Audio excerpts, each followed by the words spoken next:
Fala pessoal, tudo bem com vocês? Estamos iniciando mais um vídeo aqui do nosso curso de UML 2.0. Estamos na aula onde a gente está falando sobre os tipos de relacionamento. E neste vídeo aqui a gente vai entender o tipo de relacionamento chamado agregação e agregação por composição. Bora lá entender então. Já estou aqui com o slide aberto, Introdução à Engenharia de Software, que já é o módulo aqui que nós estamos. Lembrando que a gente vai falar sobre o tipo de relacionamento agregação. E eu gosto sempre de reforçar que dentro da UML nós temos 3 tipos de relacionamento. Já falamos sobre associação e agora a gente vai falar sobre agregação e agregação por composição.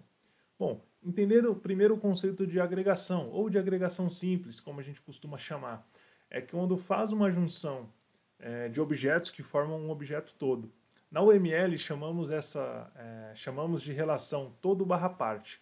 Objeto todo é aquele que será contemplado pelas informações contidas em um ou mais objetos de uma outra classe, que nós chamamos de classe de objeto parte ou classe parte. Como que isso funciona na prática, gente?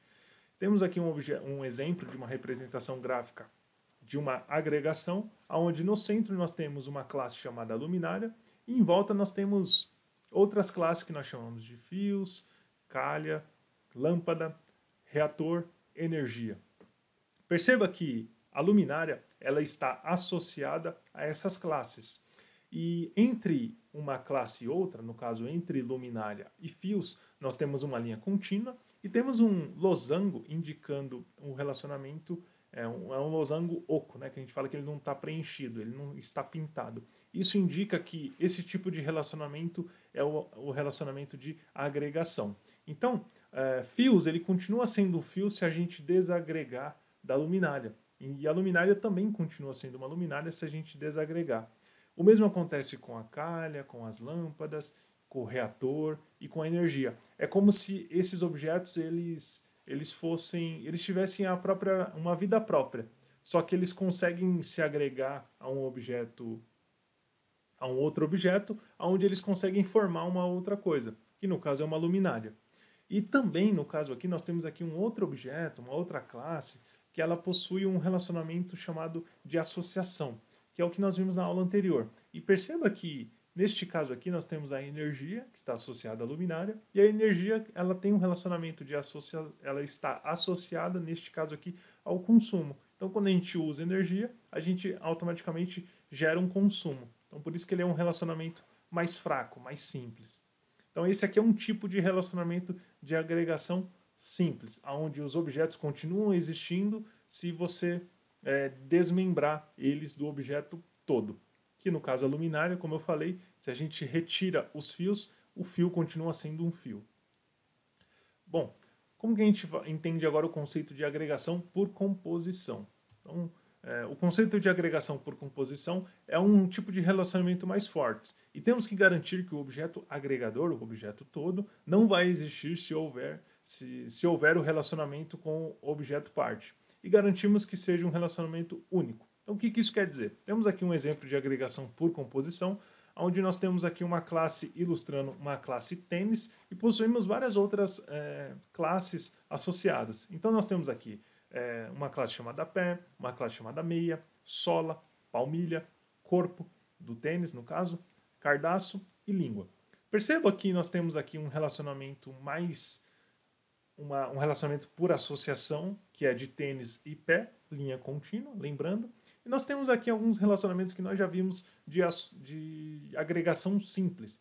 Que nós temos aqui a meia, que ela continua sendo uma meia se nós retirarmos a meia do tênis. Então a gente tem ali meia, uma linha contínua e um losango oco associado ao tênis. Isso acontece com a palmilha. A palmilha, se a gente retirar do tênis a palmilha continua sendo uma palmilha e o tênis continua sendo um tênis. Ele tem ainda o mesmo formato, ainda se a gente remove a palmilha. O mesmo acontece com o cadarço. Se a gente retira o cadarço do tênis, o cadarço continua sendo um cadarço e o tênis continua sendo um tênis, só que ele é um tênis sem cadarço. Só que agora a gente tem duas diferenças. Se a gente tira a língua do tênis, o tênis não vai ser mais um tênis, porque a língua, a gente não faz nada com uma língua de tênis. Ela tem um tipo de agregação muito mais forte. Então, se a gente retira a língua do tênis, a língua não existe. É como se ela morresse. Então, quando a gente quer descobrir se existe uma diferença entre agregação simples e agregação de composição, a gente a gente experimenta a remoção, e se o objeto não existir mais, é porque é uma agregação de composição, é porque ele é composto pelo tênis. Então, no caso, a língua ela é composta pelo tênis. Ou melhor, o tênis ele é composto pela língua. O mesmo acontece com o corpo do tênis. O tênis ele é composto pelo corpo. O mesmo acontece com a sola. Se a gente olhar todos esses objetos ou classes de agregação de composição, eles ajudam a moldar o objeto todo, que neste caso é o tênis. A gente precisa de uma língua, a gente precisa de um corpo, e nós vamos precisar aqui de uma sola para a gente poder moldar o objeto tênis. Só que a gente não necessariamente, obrigatoriamente, para formar um tênis, a gente precisa de uma meia, a gente precisa de uma palmilha, e nós vamos precisar de um cadarço. A gente, para o tênis existir, ele não precisa, mas para ele ficar completo, sim. E até mesmo depois, a gente precisa associar esse tênis com todos esses elementos a um pé, para ele poder calçar. Então é um tipo de associação mais simples. Um pé continua sendo um pé sem o tênis.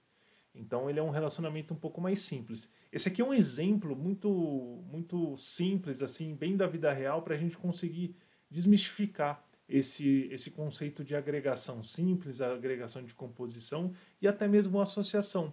Porque às vezes o pessoal não consegue compreender o conceito e não consegue exemplificar depois isso, passar isso para a parte de uma representação gráfica usando a UML. Então, por isso que é importante fixar esse conceito, entender, você matar esse objeto, para você saber se ele é composto, se ele é simples, se é uma associação.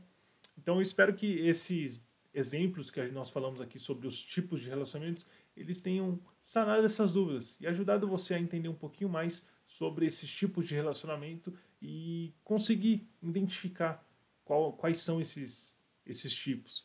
Então, espero que você tenha entendido. Eu deixo aqui então esse agradecimento. Se você gostou desse vídeo, se esse vídeo te ajudou a entender esses conceitos, deixa no comentário, se inscreve no canal e manda esse vídeo aqui para o teu amigo da faculdade que também precisa entender esses tipos de relacionamentos. Tá bom, gente? Então, eu fico até aqui e até o próximo vídeo. Tchau!